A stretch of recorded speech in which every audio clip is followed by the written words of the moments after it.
dati ibulok ko ng... Ayaw niyo ng galunggong? Meron pala. May galunggong dyan, oh.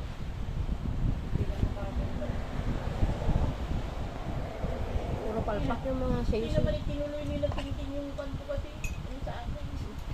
Ako na magulong ka. Nagtampo naman sila.